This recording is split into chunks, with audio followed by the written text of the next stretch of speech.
সাগরে দীর্ঘ নিষেধাজ্ঞা শেষে জেলেদের প্রত্যাশা ছিল ট্রলার ভর্তি মাছ নিয়ে ফেরা হবে কূলে, কিন্তু প্রজনন মৌসুম শেষ হতে না হতেই আসে বর্ষা মৌসুম। মৌসুমের শুরু থেকেই অনুকূল আবহাওয়ায় উত্তাল সাগর, ফলে ব্যস্ততম কক্সবাজার ফিশারি ঘাট এখন অনেকটাই ফাঁকা। কিছু জেলে ঝুঁকি নিয়ে কূলের কাছাকাছি যাচ্ছেন, তবে ধরা পড়ছে না কাঙ্ক্ষিত মাছ। এর মধ্যেই ট্রলার ডুবির খবর জেলেদের আতঙ্ক বাড়িয়েছে। 65 দিন পরে আমরা সাগরে গিয়ে মাছ ধরতে পারবো, এখন তো আবহাওয়ার জন্য যাইতে পারছি না, আমরা খুব কষ্টে আছি। আমরা সাগরে যাইতে পারছি না, এখন আমরা বেকার হয়ে গেছি। এই মুহূর্তে যদি বন্দর পরে আমাদেরকে মুহূর্তে সরকার যদি একটু হেল্প করতে পারতো, আমরা তারপরে অনেক খুশি হতাম। সরকারের যখন বন্ধ দিছে বন্ধ হয় নাই, এখন হচ্ছে বর্ষাকালে বন্ধ দিছে আমাদেরকে। কি কষ্ট আছে খাবাইতে আমাদের অনেক কষ্ট হয়ে যায়। ব্যবসায়ীরা বলছেন, প্রকৃতির আচরণ বিবেচনায় রেখে সময় নির্ধারণ করা হলে জেলেদের ভোগান্তি কিছুটা কমবে। এই বন্ধটা সরকার উচিত ছিল একটু এই মুহূর্তে দেওয়ার, 2 মাস দেয়, এখন বন্ধ দেওয়ার পরও এখন 3 মাস চলে যাচ্ছে।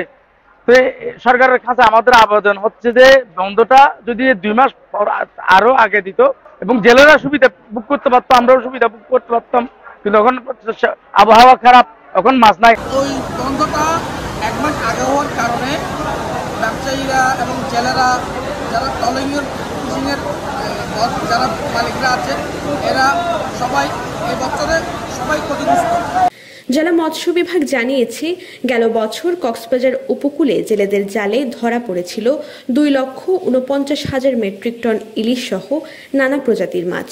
তবে চলতি বছর বৈরী আবহাওয়ার কারণে সেই লক্ষ্য পূরণ হবে কিনা সেই বিষয়ে দেখা দিয়েছে অনিশ্চয়তা। বিশ্বের যে উন্নত দেশগুলোর দিকে তাকায়, সেখানে কিন্তু তারা প্রায় অনেক দেশ আছে যে 8-9 মাস কিন্তু সমুদ্রে মাছ ধরা বন্ধ রাখে স্থায়িত্বশীল মৎস্য সম্পদ ব্যবস্থাপনার জন্য। তো বর্তমান সিচুয়েশনে তাদের প্রথমে নিরাপত্তার বিষয়টা বিবেচনা করতে হবে, যার কারণে তাদেরকে বৈরী আবহাওয়ার পরেই মাছ ধরতে যেতে হবে। এতে তারা অধিক মাছ ধরতে পারবে, আলটিমেটলি মাছটা কিন্তু তারাই ধরতে পারবে। বর্তমানে কিন্তু সরকারের তাদেরকে যে 58 দিনের বন্ধ ছিল, সেখানে ভিজিএফ মানবিক সহায়তার কর্মসূচির অংশ হিসাবে তাদেরকে ভিজিএফ দেওয়া হয়েছে প্রত্যেকটি জেলে পরিবারকে। সো সরকারের পক্ষ থেকে কাজ করে যাচ্ছে। কক্সবাজার জেলায় নিবন্ধিত জেলের সংখ্যা প্রায় 65,000, আর অনিবন্ধিত সহ এই সংখ্যা লাখ ছাড়িয়েছে। Desk report, TTN।